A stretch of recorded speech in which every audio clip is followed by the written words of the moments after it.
வணக்கம் நண்பர்களே. தருமை ஆதீனம் மயிலாடுதுறையில் இருக்கிறது. தமிழ்நாட்டில் இருக்கக்கூடிய சைவ சித்தாந்த ஆதீனங்களில் பெரிய ஆதீனம் தருமை ஆதீனம்.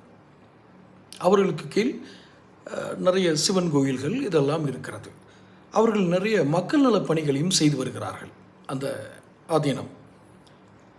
இப்போது அந்த மடாலயத்தின் சார்பில் அந்த இது செய்து வர்றாங்க. அதில் ஒன்று மகப்பேறு மருத்துவமனை. அந்த ஆதீனத்தின் கீழ், அந்த ஆதீனத்தினுடைய நிர்வாகத்தின் கீழ் அது செயல்பட்டு வருகிறது. என்ன காரணத்தினாலோ அதை இடிக்கும் வேலைகளை இப்போது அரசாங்கம் ஆரம்பித்திருக்கிறது. ஏதோ சாலை விரிவாக்க பணியோ அல்லது ரெவன்யூவோ ஏதோ ஒரு காரணங்களால் இடிக்க ஆரம்பிச்சிருக்காங்க. ஒரு மகப்பேறு மருத்துவமனையை இடிக்கும் அளவிற்கு அதில் என்ன அவசியம், நிர்பந்தம் அரசாங்கத்துக்கு இருக்கிறது என்று எனக்கு தெரியவில்லை. இதனால் என்ன ஏற்பட்டிருக்கிறது என்றால், தர்மை ஆதீனம், தற்போது இருக்கும் ஆதீனம் அவர்கள் சாகும் வரை உண்ணாவிரதம் மேற்கொண்டுள்ளார். தன்னோடு சில அன்பர்களையும் சேர்த்து கொண்டு சாகும் வரை உண்ணாவிரதத்தை அறிவித்துள்ளார் என்பது சமீபத்திய செய்தி. இதை ஆதீனங்கள், ஆதீன அன்பர்கள், ஆதீனத்தில் மீது அக்கறை உள்ளவர்கள் எல்லோரும் இந்த செய்தியை தமிழ்நாடு முழுக்க பரப்புங்கள்.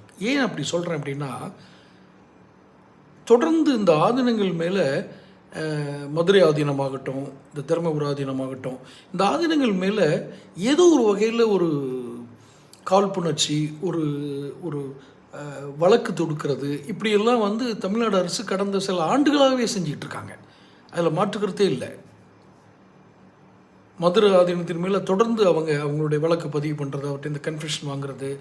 தருமை ஆதீனம் மேலே இதுக்கு முன்னாடி ஒரு பிரச்சனை கிளப்புனாங்க ஆதீனத்தில். ஸோ இப்போ என்னென்னா, தர்ம ஆதீனம் உண்ணாவிரதத்தை தொடங்கிவிட்டார். இது எங்கு போய் முடியும்? அவர் உயிர் போகும் வரை உண்ணாவிரதம் இருக்கிறார். இவர்கள் மற்ற அரசியல்வாதிகளைப் போலெல்லாம் அவர் சில மணி நேரங்கள் இருந்து விட்டு திரும்பி வரும் ஆதீனம் அவர் அல்ல.